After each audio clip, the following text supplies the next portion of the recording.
ಇದು ರಾಜಕೀಯ ನಾಯಕರುಗಳ ಮಾತು. ಇದರ ಜೊತೆಗೆ ಬೆಂಗಳೂರಿನ ಜನ ಈ ಎಲೆಕ್ಷನ್ ವಿಚಾರಕ್ಕೆ ಸಂಬಂಧಪಟ್ಟಂತೆ ಏನು ಮಾತನಾಡಿದ್ದಾರೆ ಬನ್ನಿ ನೋಡೋಣ. ಖಂಡಿತ ಬೇಕೇ ಬೇಕು. 7 ವರ್ಷದಿಂದ ಆಗಿಲ್ಲ, ಆಗಲೇಬೇಕು. ಶ್ರೀನಾಥ್ ಅಂತ ಸರ್, ಎಲೆಕ್ಷನ್ ಬೇಕಾ ಬೇಡ ಅಂದ್ರೆ ಇವಾಗ ಎಲೆಕ್ಷನ್ಸ್ ಯಾಕೆ ಇದು ಮಾಡೋದು? ಮಕ್ಕಳು ಒಳ್ಳೇದಕ್ಕೋಸ್ಕರ. ಬಟ್ ಮಕ್ಕಳಿಗೆ ಒಳ್ಳೇದು ನಡೀತಾ ಇದೆಯಾ? ಯಾರಿಗೆ ಒಳ್ಳೇದು ನಡಿಬೇಕೋ ಅದು ನಡಿಬೇಕಲ್ವಾ? ಸೊ ಅದು ನಡೀದ್ರೆ there is no need of leaders ಅಲ್ವಾ? ಉಮಾ ಸರ್, ಎಲೆಕ್ಷನ್ ಬೇಕು, ಎಲೆಕ್ಷನ್ ಬೇಡ ಅಂತ ಯಾರು ಹೇಳ್ತಾರೆ? ಇವಾಗ ನಾವೇನಾದ್ರೂ ಮನೆ ಮುಂದೆ ಏನಾದ್ರು ಪ್ರಾಬ್ಲಮ್ ಆಯ್ತು ಅಂದ್ರೆ ಅದನ್ನ ಹೇಳಕ್ಕನ ಯಾರ ಹತ್ರ ಹೋಗಿ ಹೇಳೋಣ? ಒಂದು ಬಿಜೆಪಿ ಅವ್ರ ಹತ್ರ ಹೇಳ್ಬೇಕು, ಇಲ್ಲ ಕಾಂಗ್ರೆಸ್ ಅವ್ರ ಹತ್ರ ಹೇಳ್ಬೇಕು. ಅದನ್ನ ಬಿಟ್ಟರೆ ಇವ್ರು ಅವ್ರ ಮೇಲೆ ಹೇಳ್ತಾರೆ, ಅವ್ರು ಇವ್ರ ಮೇಲೆ ಹೇಳ್ತಾರೆ. ಒಂದು ಪಕ್ಕ ಈ ಏರಿಯಾಗೆ ಇಂಥವ್ರೆ ಅಂತ ಇರಬೇಕು ಅಂತಿದ್ರೆ ನಾವು ಅವ್ರ ಹತ್ರ ಹೇಳ್ಬೋದು. ಅಂಥವ್ರು ಸಿಗೋದು ಇಲ್ಲ. ಇವ್ರು ಎಲ್ಲರೂ ಕಳ್ರೆ ಇರೋದ್ರಿಂದ ಯಾರು ಎಲೆಕ್ಷನ್ ಮಾಡೋದಿಲ್ಲ. ಸುಮ್ಮನೆ ಮುಂದಕ್ಕೆ ಹೋಗ್ತಾನೆ ಇರುತ್ತೆ. ಅದು ಮೀನಾಕ್ಷಿ ಅಂತ ಏನಿಲ್ಲ, ಎಲೆಕ್ಷನ್ ಬೇಕು, ಬಟ್ ಅದೇ ಥರನೇ ಜುನೀನಾಗಿ ವರ್ಕ್ ಮಾಡಬೇಕು ಅವರು. ಈ ರೋಡ್ ನೋಡಿದಿರಲ್ಲ ಹೆಂಗಿದೆ, ಗಾಡಿ ತೊಗೊಂಡು ಹೋದರೆ 20 ಗುಂಡಿ ಇದೆ ಒಂದು ರೋಡಲ್ಲಿ. ಅದಾಗಲ್ಲ. ನಾವು ಸುಮ್ಮನೆ ಓಟ್ ಹಾಕ್ತೀವಿ, ಒಂದೊಂದ್ಸತಿ ಓಟ್ ಹಾಕೋದೇ ಬೇಜಾರು ಅನ್ಸುತ್ತೆ ಅಷ್ಟೇ. ನಾವು ಇನ್ನೇನು ಕೇಳ್ತೀವಿ? ಟ್ಯಾಕ್ಸ್ ಪೇಯರ್ಸ್ ಆಗಿ ಒಂದು ರೋಡ್ ಕೇಳ್ತೀವಿ. ಸೊ ರೋಡು ನೀಟಾಗಿಲ್ಲ. ನಾವು ಅದೊಂದೇ ಎಕ್ಸ್ಪೆಕ್ಟ್ ಮಾಡೋದು. ಬ್ಯಾಂಗ್ಳೂರಲ್ಲಿ ರೋಡ್ ಚೆನ್ನಾಗಿ ಮಾಡಿ. ಪವಿತ್ರ ಮಾಡಬೇಕು. ಎಲ್ಲ ಬೆಲೆಗಳೆಲ್ಲ ಜಾಸ್ತಿ, ಟ್ಯಾಕ್ಸ್ ಜಾಸ್ತಿ ಎಲ್ಲ ಇದು ಮಾಡಿಬಿಟ್ಟಿದ್ದಾರೆ. ಇದು ಏನು ಇದು ಮಾಡ್ತಾರೆ ನೋಡೋಣ. ಗೋಪಿ ಏನು ಇರಬೇಕು, ಅದಿದ್ರೇನೆ ಎಲ್ಲ ಕ್ಲೀನ್ ಮಾಡೋಕ್ಕಾಗೋದು ಅಲ್ವರ? ಕಸ್ತೂರಿ ಈಗ GBA ಅಂತೇಳಿ ಬೆಂಗಳೂರನ್ನು 5 ವಿಭಾಗಗಳಾಗಿ ಮಾಡಿದ್ದಾರೆ. ಹಾಗೆ ಈಗ ಸುಪ್ರೀಂ ಕೋರ್ಟು ಇವತ್ತು ತಾನೇ ನಿರ್ದೇಶನ ಕೊಟ್ಟಿದ್ದಾರೆ. ಏನು ಆಗಸ್ಟ್ 30 ಯಾವುದೇ ಸಬೂಬನ್ನು ನೀಡದಲ್ಲೇ ಚುನಾವಣೆ ಮಾಡಲೇಬೇಕು ಅಂತ ಕೊಟ್ಟಿದ್ದಾರೆ. ಖಂಡಿತ ಸಣ್ಣ ಪುಟ್ಟ ಕೆಲಸಕ್ಕೆಲ್ಲ MLAಗಳ ಹತ್ರ ಓಡೋಬೇಕು. ಕಾರ್ಪೊರೇಟರ್ ಹತ್ರ ಇದ್ದರೆ ಏನೋ ಅಟ್ಲೀಸ್ಟು ಮನೆ ಹತ್ರ ಸಿಗ್ತಾರೆ, ಕೆಲಸಗಳಾದರೂ ಆಗ್ತದೆ. ಹಾಗಾಗಿ ಚುನಾವಣೆ ನಡೆಯೋದ್ರಿಂದ ಒಂದಷ್ಟು ಸ್ಥಳೀಯವಾಗಿ ನಮಗೆ ಕಾರ್ಪೊರೇಟರ್ಗಳು ಕೈಗೆ ಸಿಗೋದ್ರಿಂದ ಕೆಲಸಗಳು ಖಂಡಿತ ಆಗುತ್ತೆ. ಈ ಚುನಾವಣೆ ನಡಿಬೇಕು. ಮಂಜುನಾಥ್, ಇದು ಕಂಪಲ್ಸರಿ ಬೇಕೇ ಬೇಕು. ಇವಾಗ ನಾಡು ಚೆನ್ನಾಗಿರ್ಬೇಕಾದ್ರೆ, ಕರ್ನಾಟಕ ಚೆನ್ನಾಗಿರ್ಬೇಕು, ಎಲೆಕ್ಷನ್ ಬೇಕೇ ಬೇಕು. ಈ ಕೌನ್ಸಿಲ್ ಎಲೆಕ್ಷನ್ಗಳೆಲ್ಲ ಬರಲೇಬೇಕು. ಇವಾಗ ಯಾರು ನೋಡೋರಿಲ್ಲ, ಏರಿಯಾ ವೈಸ್ ಯಾರು ನೋಡ್ತಾ ಇಲ್ಲ. ಆಯಿತಾ? ವಿಜಯನಗರ ಆಗಲಿ, ರಾಜನಗರ, ಎಲ್ಲ ಕಡೆ ಎಲೆಕ್ಷನ್ ಬೇಕೇ ಬೇಕು ಸರ್. ಎಲ್ಲ MLA ಕೌನ್ಸಿಲರ್ಗಳು ಬೇಕಲ್ಲ. ಅದು ಯಾರನ್ನ ನೋಡೋಕ್ಕಾಗುತ್ತೆ? ಹೋಗಿ ಡೈರೆಕ್ಟ್ MLA ಅಂತೂ ಕಾಣೋಕ್ಕಿಲ್ಲ, MLAಗಳಂತೂ ನೋಡೋಕ್ಕಾಗಿಲ್ಲ. ದಯವಿಟ್ಟು ಕೌನ್ಸಿಲರ್ಗಳು, ಜಿಲ್ಲಾ ಪಂಚಾಯತ್ ಎಲ್ಲ ಎಲೆಕ್ಷನ್ಗಳು ಬೇಕು ಸರ್. ನಾರಾಯಣ ಮೂರ್ತಿ ಅಂತ ಸರ್.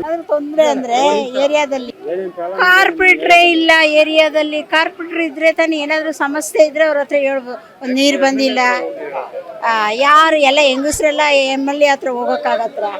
ಮನೆ ಕೆಲಸ ಎಲ್ಲ ಬಿಟ್ಟು ನಮ್ಮ ಏರಿಯಾದಲ್ಲೇ ಇದ್ರೆ ಅವ್ರ ಹತ್ರ ಹೋಗಿ ಹೇಳ್ಬೋದು. ಏನಾದರೂ ಕಂಪ್ಲೇಂಟ್ ಇದ್ರೆ, ಒಂದು ಸ್ಯಾನಿಟ್ರಿ ಇದೇ ಆಗಲಿ, ಒಂದು ನೀರು ಆಗಲಿ, ಏನೇ ತೊಂದರೆ ಆಗಲಿ, ರೋಡಲ್ಲಿ ಏನಾದರೂ ಆಗಲಿ ಅವ್ರ ಹತ್ರ ಹೋಗಿ ಹೇಳ್ಕೊಬೋದು. ಇವಾಗ ಯಾರ ಹತ್ರ ಹೋಗಿ ಹೇಳೋದು? ಯಾರು ಇಲ್ಲ ಅಂದರೆ ಬೇಕು ಎಲೆಕ್ಷನ್. ಗೀತಾ ನಾರಾಯಣ ಬೇಕು ಸರ್, ಬೇಕು. ಎಲ್ಲ ಒಳ್ಳೇದು ಏನು ಸರ್, ಇದಕ್ಕೆಲ್ಲ BBMP ಇದ್ರೆ ಕಸ ಬಿಡ್ತಾರ, ಎಲ್ಲ ಸ್ವಚ್ಛ ಇರುತ್ತೆ, ಎಲ್ಲ ಒಳ್ಳೇದು, ಚೆನ್ನಾಗಿ ಇದ್ರೆ. ಜಂಬುನಾಥ ಬೇಕು ಸರ್. ಯಾಕಂದರೆ ಇವಾಗಿರೋ ಸಿಚುವೇಶನಲ್ಲಿ ನೀವೇ ನೋಡ್ತಾ ಇದ್ದೀರಾ. ರೀಸೆಂಟಾಗಿ ಮಳೆ ಬಂದು ಅಲ್ಲಿ ಇಲ್ಲಿ ಕಂಬಗಳು ಮರಗಳೆಲ್ಲ ಬಿದ್ದೋಗಿದೆ. ಬಟ್ ಅದನ್ನ ಕ್ಲಿಯರ್ ಮಾಡಿ ಅದಕ್ಕೇನು ವ್ಯವಸ್ಥೆ ಮಾಡೋ ಏರ್ಪಾಟ್ ಯಾರೂ ಮಾಡಿಲ್ಲ ಇನ್ನೂ. ಸೊ ಅದಕ್ಕಾಗಿ ತಿರ್ಗಾ ಎಲೆಕ್ಷನ್ ಇಟ್ಟರೆ ಒಳ್ಳೆಯದು ಅಂತೀನಿ. ಇರಬೇಕು ಅಂತೀನಿ. ಬಿಕಾಸ್ ಯಾರೂ ಅದು ಮುಂದೆ ಬಂದು ಕೇರ್ ತೊಗೊತಾ ಇಲ್ಲ. ಸುಮ್ಮನೆ ಇವಾಗ ಏನಾದರೂ ಎಲೆಕ್ಷನ್ ಆಗಬೇಕು ಹಂಗೆ ಹಿಂಗೆ ಅಂತ ಬಂದಾಗ ಮಾತ್ರ ನಿಮಗೆ ಗೊತ್ತು, ಬಂದು ಏನಾದರೂ ರೆಡಿ ಮಾಡೋ ಥರ ಎಲ್ಲ ಮಾಡ್ತಾರೆ.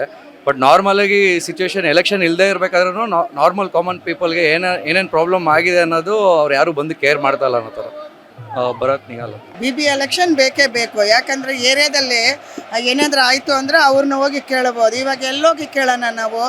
MLA ಅವ್ರನ್ನ ಕೇಳೋಕ್ಕೆ ಆಗುತ್ತದೆ ಅಷ್ಟು ಇದರಲ್ಲಿ. ಅಲ್ಲಲ್ಲಿ ಏರಿಯಾದಲ್ಲಿ GB ಅವರು ಎಲೆಕ್ಷನ್ ನಡೀಲೇಬೇಕು ಸರ್. ನಡೆದ್ರೆ ನಮ್ಮ ಕಷ್ಟ ಸುಖಗಳನ್ನ ಅಲ್ಲಿ ಹತ್ರದಲ್ಲೇ ಹೇಳ್ಕೋಬೋದು, ವಾರ್ಡಲ್ಲಿ ಅಲ್ವಾ?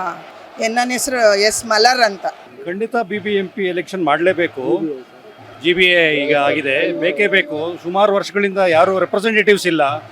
ಯಾಕಂದರೆ ಅಧಿಕಾರಿಗಳು ಆಡಿದ್ದೇ ಆಟಗಳಾಗೋಗಿದೆ. ಯಾಕಂದರೆ MLAಗಳು ಸಿಗೋದಿಲ್ಲ. ಹಾಗಾಗಿ ಖಂಡಿತ ಮಾಡಲೇಬೇಕು ಎಲೆಕ್ಷನ್. ಖಂಡಿತ ಬೇಕೇ ಬೇಕು, ಆದಷ್ಟು ಬೇಗ ಮಾಡಲೇಬೇಕು. ಅಂದರೆ ಮೇಂಟೆನೆನ್ಸ್ ಮಾಡೋದಕ್ಕೆ, ಏನೋ ಕಷ್ಟ ಸುಖ ಹೇಳ್ಕೊಳ್ಳೋದಕ್ಕೆ ಜನಗಳಿಗೆ ಬೇಕೇ ಬೇಕು. ಎಲ್ಲರೂ ಸಿಗೋದಿಲ್ಲ, ಅಧಿಕಾರಿಗಳು MLAಗಳು ಎಲ್ಲ ಟೈಮಲ್ಲೂ ಸಿಗಲ್ಲ. ಕೌನ್ಸಿಲರ್ಸ್ ಇದ್ದರೆ ಅನುಕೂಲ ಆಗುತ್ತೆ, ಎಲ್ಲದಕ್ಕೂ ಅನುಕೂಲ ಆಗುತ್ತೆ. ರಮೇಶ್ ಅಂತ. ಇನ್ನು ಇದೇ ವಿಚಾರಕ್ಕೆ ಸಂಬಂಧಪಟ್ಟಂತೆ DK ಶಿವಕುಮಾರ್ ಅವರು ಕೂಡ ಮಾತನಾಡಿದ್ದಾರೆ. ಅವರೇ ಅಲ್ವಾ ನಗರವನ್ನು ನೋಡ್ಕೊಳ್ತಾ ಇರೋದು. ಸೊ ಅವ್ರು ಏನು ಹೇಳಿದ್ದಾರೆ ನೋಡೋಣ ಬನ್ನಿ. ಆಗಸ್ಟ್ 31ನೇ ತಾರೀಕು ಅಂದ್ರೆ ಮಾಡಬೇಕು ಅಂತ. ಆಗಸ್ಟ್ 31ನೇ ತಾರೀಕು ನಮ್ಮ ಅಧಿಕಾರಿಗಳ ಹತ್ರ ಮಾತಾಡ್ಕೊಂಡು ಅವ್ರು ಎಲೆಕ್ಷನ್ ಕಮಿಷನ್ ತೀರ್ಮಾನ ಮಾಡಿ. ಆಗಸ್ಟ್ 31ನೇ ತಾರೀಕು ಅಂದ್ರೆ ಮಾಡಬೇಕು ಅಂತ. ಆಗಸ್ಟ್ 31ನೇ ತಾರೀಕು ನಮ್ಮ ಅಧಿಕಾರಿಗಳ ಹತ್ರ ಮಾತಾಡ್ಕೊಂಡು ಅವ್ರು ಎಲೆಕ್ಷನ್ ಕಮಿಷನ್ ತೀರ್ಮಾನ ಮಾಡಿ. ಎಸ್, ಜನರನ್ನ ನಾವು ಕೇಳಿದ್ವಿ ಎಲೆಕ್ಷನ್ ನಡಿಬೇಕಾ ಬೇಡವಾ ಅಂತ ಹೇಳಿ. ಯಾರು ಕೂಡ ಬೇಡ ಅಂತಾನು ಒಬ್ಬರು ಹೇಳಲಿಲ್ಲ. ಆಗಬೇಕು ಸರ್, ನಮ್ಮ ಸ್ಥಳೀಯ ಸಮಸ್ಯೆಗಳನ್ನು ಹೋಗಿ MLA ಹತ್ರ ಕೇಳೋದಕ್ಕಾಗುತ್ತಾ, ಅಧಿಕಾರಿಗಳ ಹತ್ರ ಕೇಳೋದಕ್ಕಾಗುತ್ತಾ, ಮುಖ್ಯಮಂತ್ರಿಗಳ ಹತ್ರ ಹೋಗೋಕ್ಕಾಗುತ್ತಾ, ನಗರಾಭಿವೃದ್ಧಿ ಸಚಿವರ ಹತ್ರ ಹೋಗೋಕ್ಕಾಗುತ್ತಾ? ಒಬ್ಬ ಕಾರ್ಪೊರೇಟರ್ ಅಂತ ಇದ್ದಿದ್ರೆ ಅವ್ರ ಹತ್ರ ಡೈರೆಕ್ಟಾಗಿ ಹೋಗ್ತೀವಿ ನಾವು. ಕಾರ್ಪೊರೇಟರ್ ಬೇಕು ನಮಗೆ ಅಂತ ಜನ ಹೇಳ್ತಾ ಇದ್ದಾರೆ.